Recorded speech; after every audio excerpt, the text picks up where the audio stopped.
Bertrand রাসেলের বিশাল একটা বই পাশ্চাত্য দর্শনের ইতিহাস, মানে the history of western philosophy, এটা নিয়ে আজকে আমাদের আলোচনা।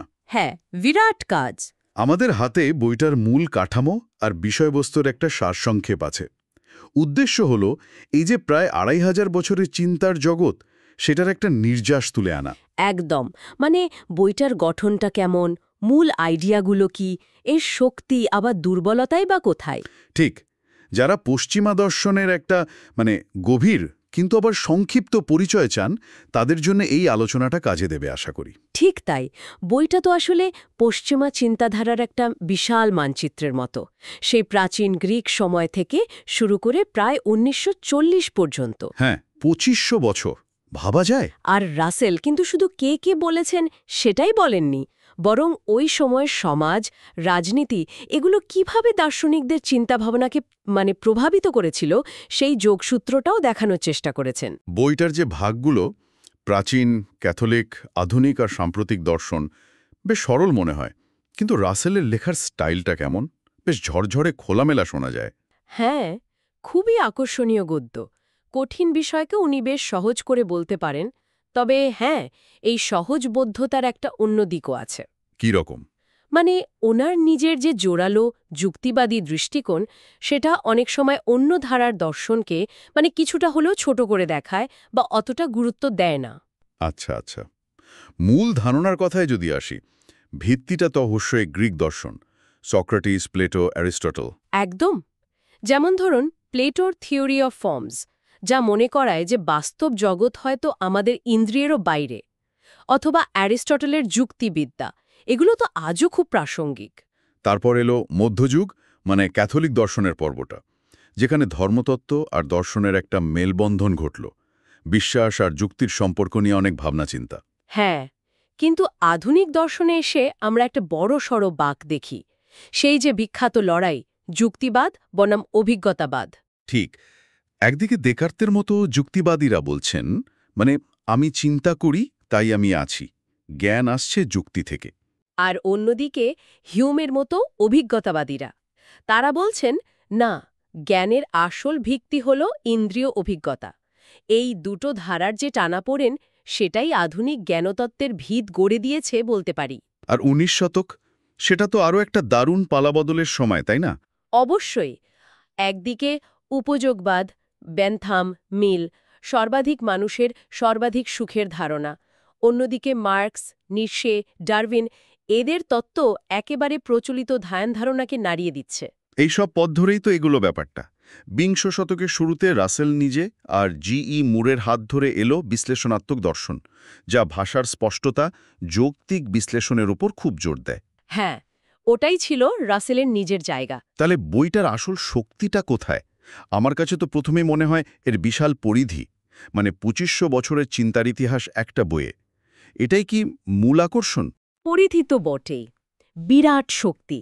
তবে এর পাশাপাশি রাসেলের ওই যে সাবলীল গদ্য আর দার্শনিক চিন্তাগুলোকে তাদের ঐতিহাসিক প্রেক্ষাপটে ফেলার ক্ষমতা, এটাও খুব গুরুত্বপূর্ণ।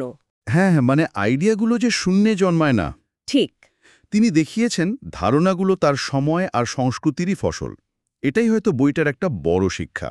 কিন্তু সীমাবদ্ধতার কথাও তো শুনছে, যেমন রাসেলের নিজের পক্ষপাত।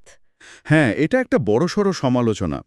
যুক্তি আর বিজ্ঞানের প্রতি ওনার যে গভীর অনুরাগ, সেটার কারণে অনেক সময় ধরুন কন্টিনেন্টাল দর্শন, যা কিনা অভিজ্ঞতা, ইতিহাস বা অস্তিত্বের উপর বেশি জোর দেয়, অথবা ধরুন আধ্যাত্মিক বা একটু রহস্যময় চিন্তাভাবনা, হ্যাঁ, সেগুলোকে উনি কিছুটা কম গুরুত্ব দিয়েছেন বা হয়তো একটু ব্যঙ্গও করেছেন। আর এত বড় ক্যানভাসে আঁকতে গিয়ে কোনো একজন দার্শনিকের চিন্তার খুব গভীরে ঢোকার সুযোগ তো কম। আলোচনাগুলো তাই একটু সারসংক্ষেপ ধরনের হয়ে গেছে। আর সময়টাও তো একটা ব্যাপার। বইটা তো লেখা ১৯৪০-এর দশকে, তার এর পরের যে গুরুত্বপূর্ণ দার্শনিক আন্দোলনগুলো, যেমন ধরুন অস্তিত্ববাদ, কাঠামোবাদ, সেগুলোর তো কোনো উল্লেখ নেই। একদমই তাই। এটাও একটা বড় গ্যাপ। এই সীমাবদ্ধতাগুলো মনে রেখেই বইটা পড়তে হবে। তবে এত কিছুর পরেও বইটা থেকে আমরা কি শিখতে পারি?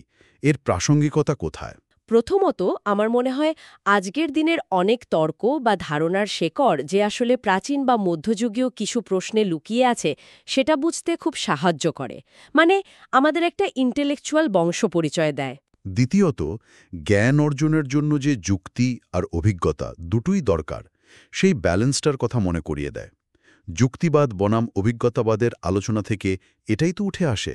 আর তৃতীয়ত, যে কোনো আইডিয়াকে তার ঐতিহাসিক আর সামাজিক প্রেক্ষাপটে বিচার করার যে দরকারটা, রাসেল নিজে এটা করতে চেয়েছেন। আর এটাই আমাদের শেখায় যে কোনো ধারণাকে তার সময় থেকে আলাদা করে বোঝাটা খুব কঠিন। তাহলে মোটামুটি বলা যায় বার্ট্রান্ড রাসেলের এই পাশ্চাত্য দর্শনের ইতিহাস বইটা পশ্চিমা দর্শনের জগতে ঢোকার জন্য একটা অসাধারণ, যদিও কিছুটা বিতর্কিত দরজা। একদম। সীমাবদ্ধতাগুলো মাথায় রেখে পড়লে চিন্তার যে দীর্ঘ কথোপকথন, সেটা বোঝার জন্য সত্যি খুব ভালো একটা শুরু। কারা সবচেয়ে বেশি উপকৃত হবেন? আমার মনে হয় সাধারণ পাঠক, যারা দর্শনের ইতিহাসের একটা পুরো ছবি পেতে চান, ছাত্রছাত্রীরা, আর যারা জানতে চান কিভাবে চিন্তাভাবনার সময়ের সাথে পাল্টায়, সংস্কৃতির সাথে দেয়া নেয়া করে। বেশ, আলোচনার শেষে একটা প্রশ্ন রেখে যাই, কি বলুন? হ্যাঁ, অবশ্যই।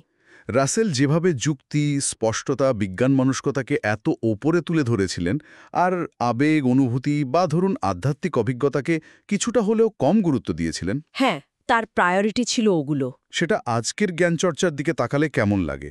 মানে আজকের পৃথিবীতে যেখানে নানা ধরনের অভিজ্ঞতাকে গুরুত্ব দেওয়া হচ্ছে, সেখানে রাসেলের এই অগ্রাধিকার কি আমাদের দৃষ্টিকে একটু সীমিত করে ফেলে, নাকি স্বচ্ছ চিন্তার জন্য এটা অপরিহার্য?